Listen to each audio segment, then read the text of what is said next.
Yo! What is good? Welcome back to Joson Point mga pare. So ngayon ang pag-uusapan natin, bakit gustong-gusto nyo ng gulo? Kaya ready ka na, hit mo ng like button, share mo na rin, and let's go! Bad boy straight kala kill, ako 10 toes down. Panahon na para ayusin yung mga choices ninyo sa buhay, pare. Isa sa mga magandang choices na gagawin mo tamang pabango. So yung mga perfumes natin, pare, JOP Fragrance, mura na. Sulit pa yung performance niyan, pare. Hindi kayo magsisisi niyan, bro.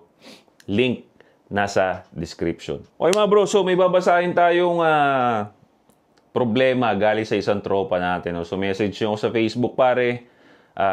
Doon tayo nagsasagot, doon tayo nagbabasa ng mga questions, suggestions, problema ninyo na gusto ninyong marinig yung opinion ko. Okay? Confidential naman lahat yan. Wala tayong ilalabas na information ninyo. Alam nyo na, safe kayong nagsishare dito. Okay? Itong problema ni pare, naging parang problema ko na rin, pare, sa sobrang gulo na ito. Okay? Basahin natin. Sana mapansin, mag-expo ako, may expo ako na 3 years kami. Parang toxic, pero may sweet sides din. Family both sides kontra sa amin. Pero, nagagawa ng paraan. Madalas bembangan lang lagi ang nagagawa.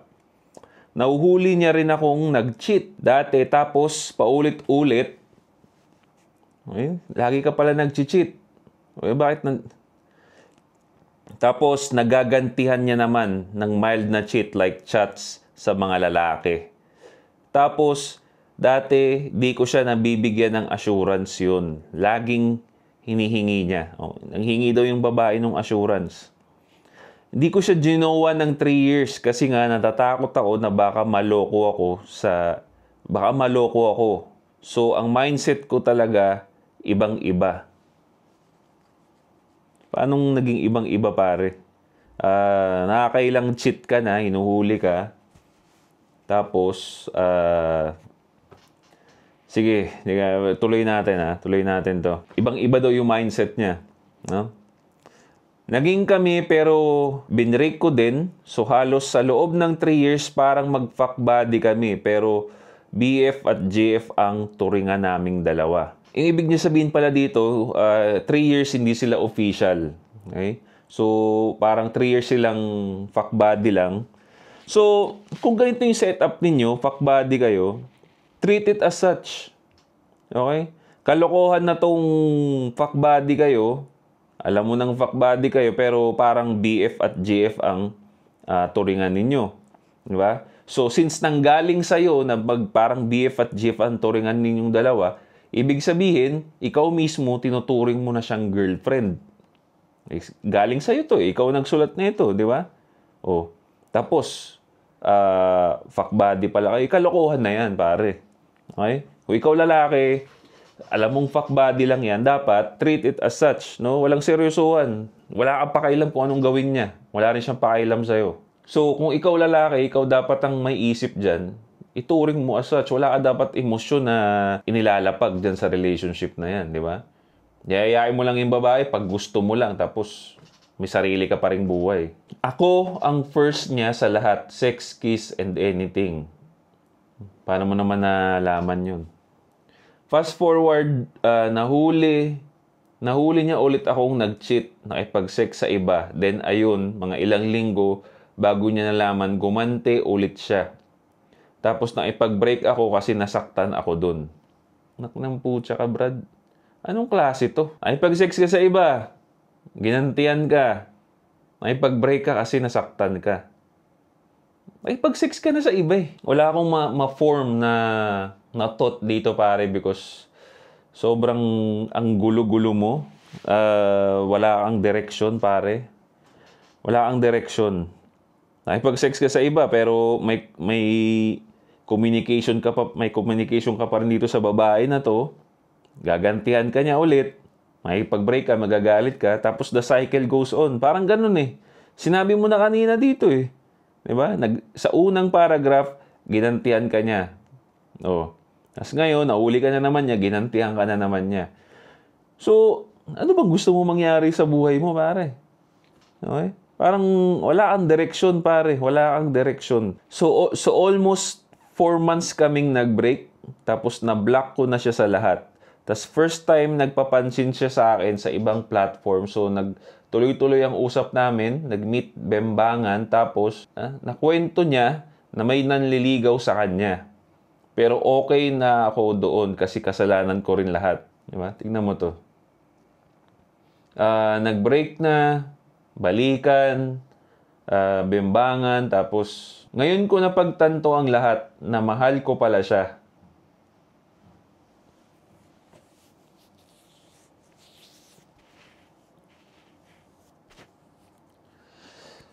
Ay, ako. Nakipag-try ako makipagbalikan sa kanya pero ayaw niya. Pero nabebembang ko naman siya. Gulong-gulo siya sa buhay niya. Pati ikaw pare. Hindi yung babae magulo dito. Actually, yung babae, maghahabol at maghahabol lang yan sa'yo. No? Pero ikaw, dapat ikaw yung may isip, ikaw yung logical. Dapat tinatrato mo lang to as wala lang. Diba? Walang seryosohan. Pero ikaw, parang, na-inlove ka pa. Nag-cheat ka na, biro mo pare, nag-cheat ka na sa iba. No? Ilang beses ka nang nahuhuli. Ginagantihan ka niya na dapat nga, nagagalit ka na doon. Tapos, sibat na. Pero hindi. Ginagantihan ka, umahabol ka pa rin sa kanya. Diba? Para kayong nagtatag of war eh. Mag-cheat ka. Nahuli ka niya. Gumanti siya. Maghahabol ka na naman sa kanya. Tapos ngayon, mahal mo na naman. Di ba? Ang chaos.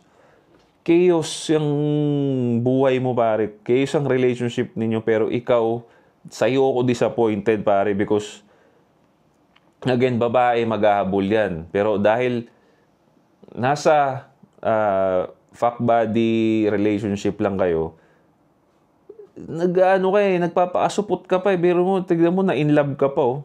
Like sa mga nagagawa niya na hindi dapat, pero wala pang nakakabembang sa kanya. Ako pa lang rin at totoo yun. Tingnan mo, delusional ka pa.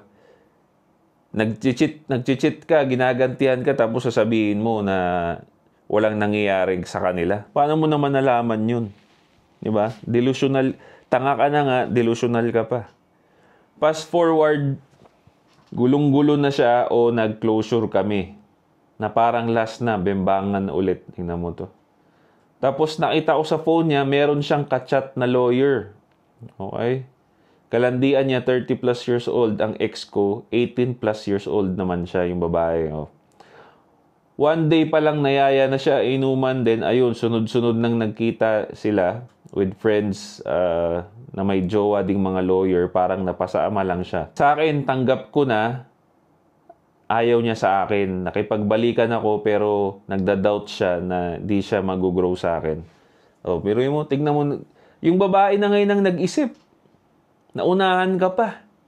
Di ba? Dahil napansin na ng babae na parang ulupong dyan, parang ulupong yung relationship ninyo, parang walang direction, naganap ng lawyer. Oh, lawyer na simp. Oh. So, sinabi niya sa'yo na parang hindi siya mag-grow. Tama yun. Ikaw, na-realize mo ba yun? Pare, ikaw tong lalaki. Diba? Lalaki mong tao, para kang dyan. Gustong-gusto mo ng gulo. Siguro nandidiri siya sa sarili niya at sa nagawa niya. Pero di pa sila nag-sex nung lawyer. Nag-amin siya sa mga ginagawa niya. O, tignan mo. Delusional na naman. Sinasabi ng babae hindi nagsisex, naniniwala si tanga. Ano ka ba naman, bro? Baliw ka ba? Ang concern ko ngayon, as ex, baka nasilaw siya sa status tong lalaki na yon. Kasi nga, ang babae, di ba, based sa emotions. Hindi laging ganun, pare. Ikaw ang nagbe-base sa emotions. Biruin mo, parang gago ng relationship ninyo, naghahabol ka pa. Oh. Sino ngayon ang nagbe-base emotions? Ikaw, Brad. Diba? Wala kang tamang ginawa dito, pare, sa totoo lang. Hindi siya masisilaw, pare. Hindi masisilaw ang babae sa position. Doon sila sa secure. Lawyer yun eh. Ikaw, ano ka ba? Parang, ano ka lang, tutungak-tungak ka lang dyan sa Gedli, di ba? Cheat ka ng cheat. Mag-aabol ka sa kanya. Tapos ngayon, mahal mo na. Di ba, bro? Hindi ka nag-iisip eh. Ang kinakatakot ko, baka gawin siyang side chick na bembang lang ang habol. Ayaw ko masira ang buhay ng ex ko. Ayaw masira buhay ng ex ko pero nag-cheat ka ng hayop ka eh. Diba, ilang beses ka nang nahuhuli nito, tapos ayaw masira yung buhay ng ex. Tak ng putyang mindset yan ng puta. Hindi ka nag-iisip, bro. Ikaw ang nagbe-base ng emotion. Buti yung babae nag-isip. Naghanap ng lawyer para makasecure na. Oh. Wala siyang mapapala sa'yo eh. Parang gagawin relationship ninyo pareho. Pareho kayong tanga eh. Pero, pareho kayong tanga. Pero yung babae, naka-move on sa pagiging tanga niya. Ikaw ang naiwan sa pagiging tanga mo. Nakakatakot ko ba gawin siyang side chick na bembang lang ang habol, ayaw ko masira buhay ng ex ko. Kung gusto niya pa naman sa akin, papanindigan ko ang nangyari kasi ready na ako ngayon. Ano pong masasuggest nyo sa akin? Ma-reincarnate ka, Brad. Kasi parang wala ka ng pag-asa sa buhay na to. Joke lang. Bad trip ako sa'yo eh. So ano bang kailangan mong gawin, pare? Umakyat ka ng bundok, no? Umakyat ka ng bundok, huminga ka ng malalim, no? Tumalon ka. Hindi, joke lang.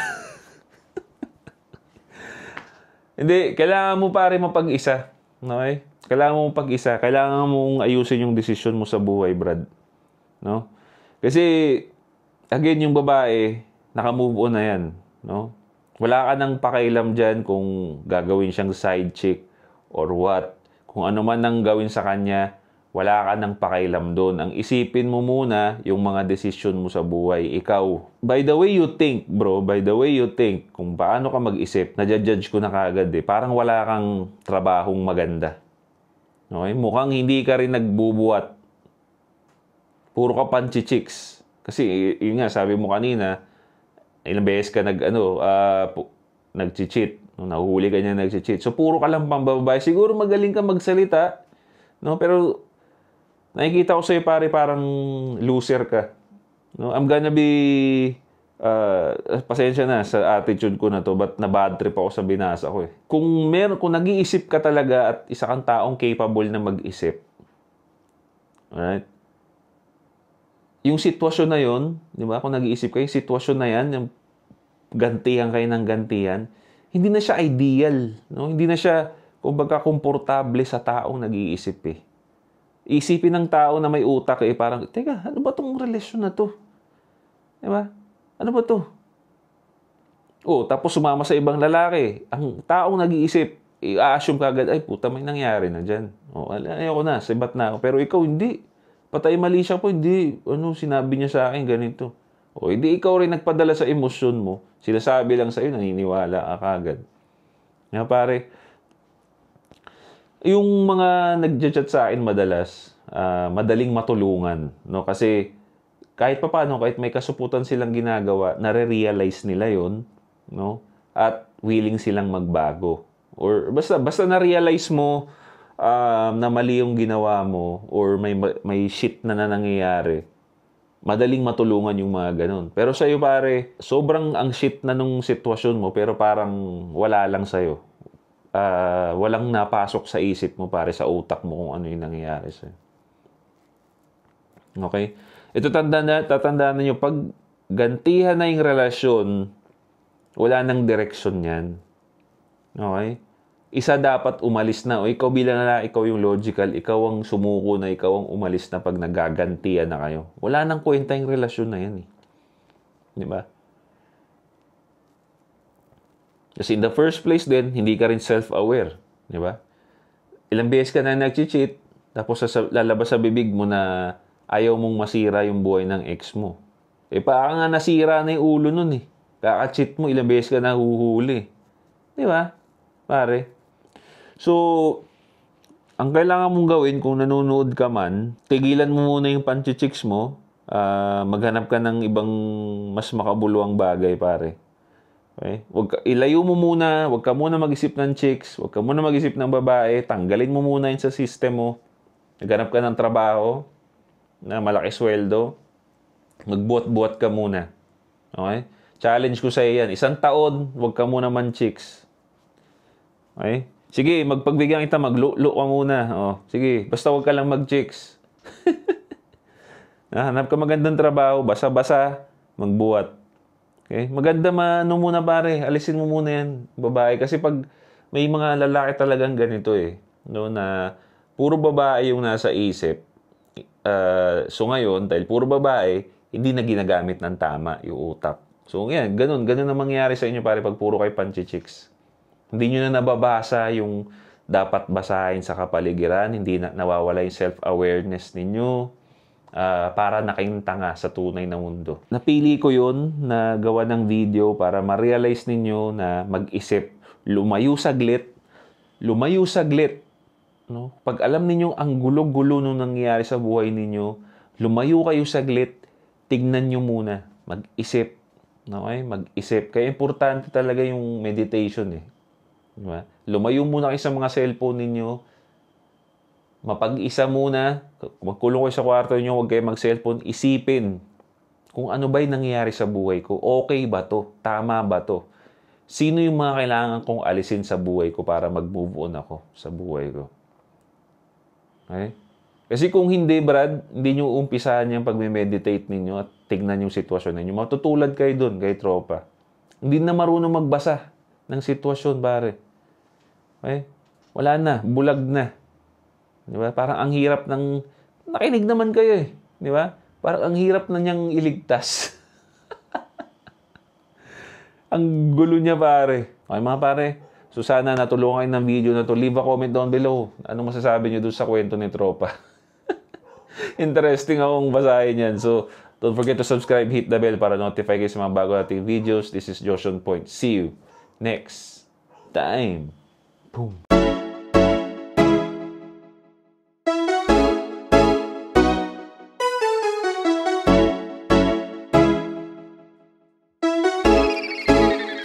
GFAB.